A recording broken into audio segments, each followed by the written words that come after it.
Okay, so we're going to start off by doing the embellishments, which are the little things that are on top of the cake. So the gold seal and the little crisscross. What I'm going to do is I'm going to melt some chocolate, and I've got the no shoe sugar-free chopped chip baking chips and a tiny little bit of organic coconut butter, which I just got from a health food store.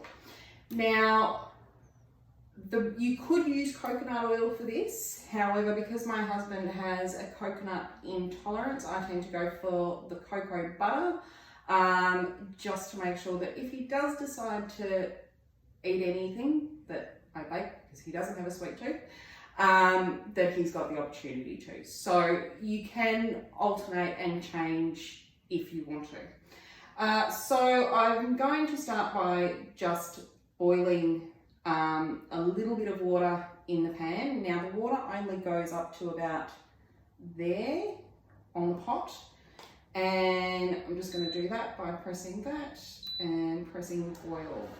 Now this was boiling a second ago. I do apologise about the noise,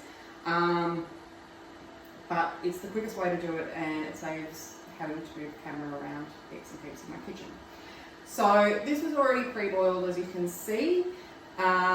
And we just want to take the temperature down so it's at more of a simmer than a boil. Now you don't want any of the water to touch the bowl, because if it does, the chocolate will actually burn and it will make it really bitter and it won't melt properly. So we've popped it in there and we just start stirring. It may take a while for the bowl to heat up, but once it does, it should hopefully come all together and melt quite nicely. Keep it moving, because you don't want things to stay in the one spot for too long, because that also gives you the risk of burning the chocolate. So it's starting to, you can see that it's actually starting to melt a little bit now. There's also the risk of overheating chocolate, which will burn it also, so you need to be really careful and keep it moving the whole time.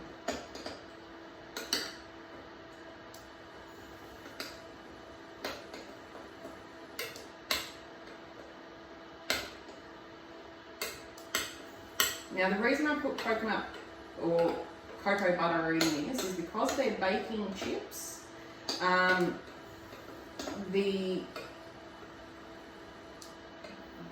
compounds in the chocolate are not actually designed for melting, even though the No Shoe company says that they can melt, and they do melt. It just, they won't melt by themselves. So you need to make sure that you've got that little bit of extra oil in there, so it can get to a nice flow consistency where you can actually do stuff with it.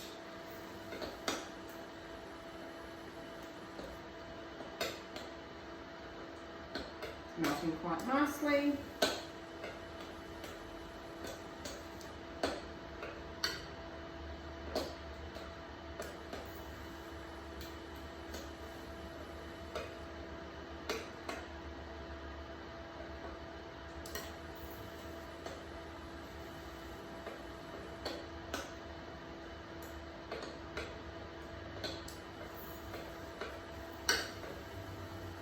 Okay, so you want to get it so that there's no lumps or anything like that in it.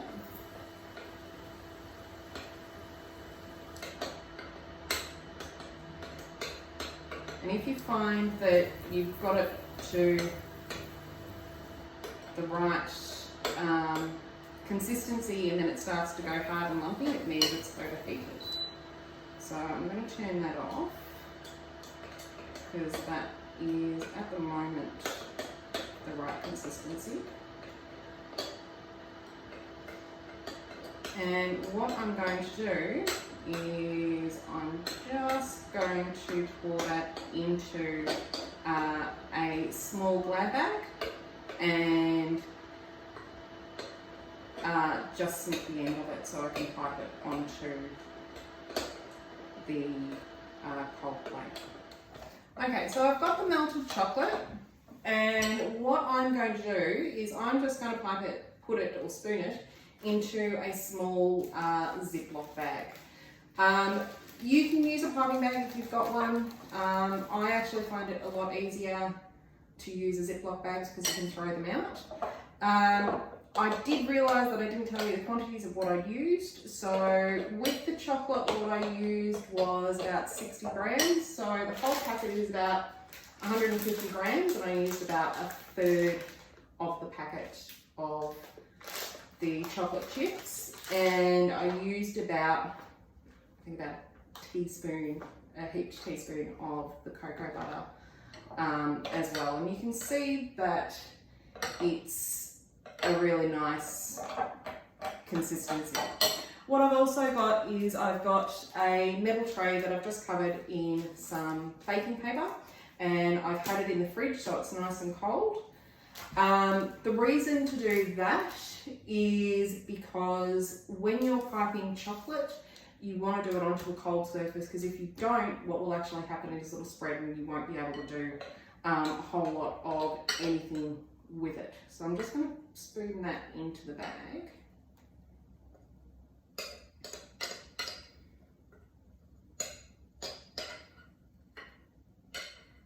And this also saves, putting it in a glass actually saves it potentially tipping over, which I've had in the past when I started experimenting with chocolate and stuff like that, way back in my non-keto days. Many times where I've ended up with chocolate absolutely everywhere.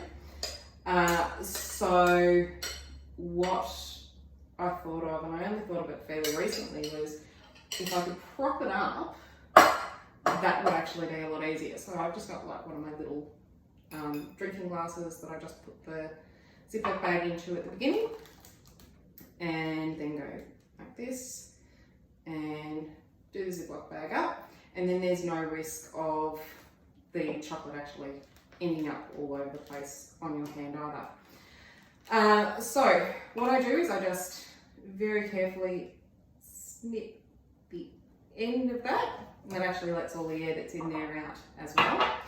Now, this is where it becomes, or can become, a little bit tricky. And that is because you're better off doing multiples of something than one and having it not work.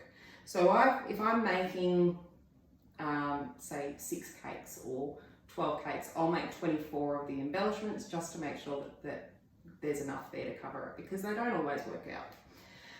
So I'm making 2 cakes today, so I'm going to make 4 seals, and I'm just going to do the crisscross, which is really, really very simple. So I'll start off by just doing a small circle like that. So it's basically, in effect, what you're doing is you're creating like mini chocolate buttons to start off with.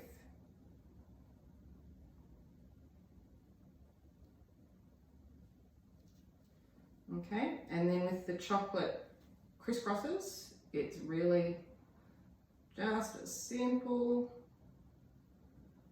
as going back and forward, crossing it in all different directions. You can have as little or as much. You can move it as quick or as slow as you want. Obviously, the quicker you move, the thinner the crisscross will be.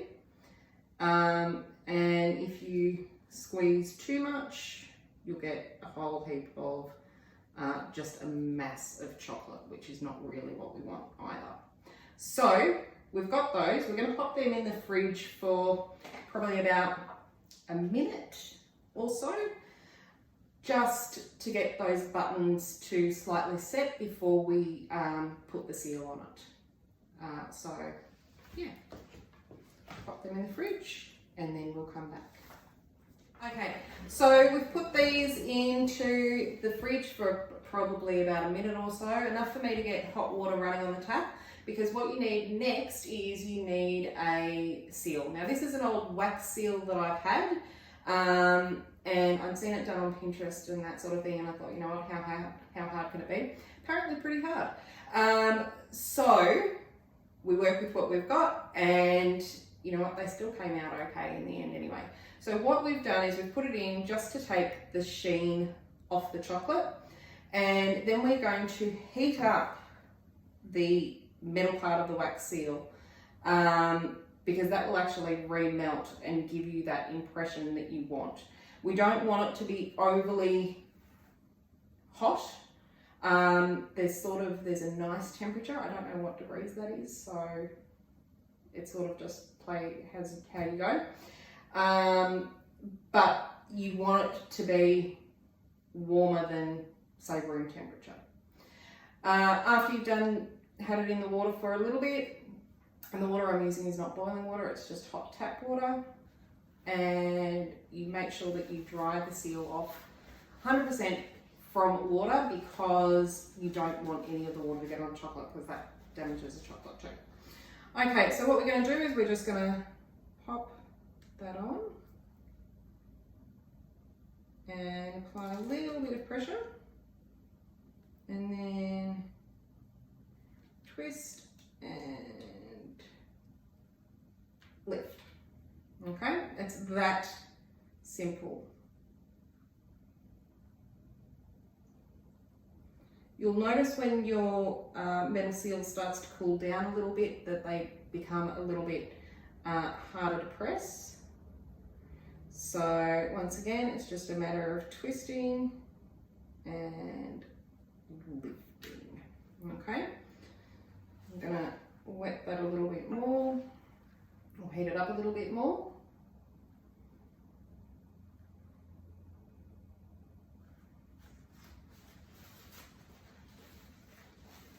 And dry it off, and just have it sit there,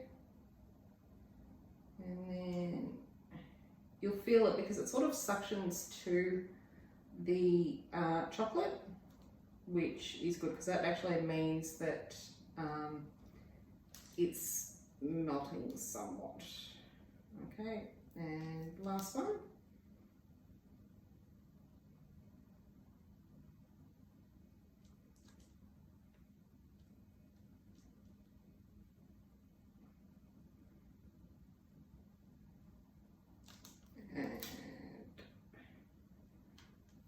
Stuck a little bit.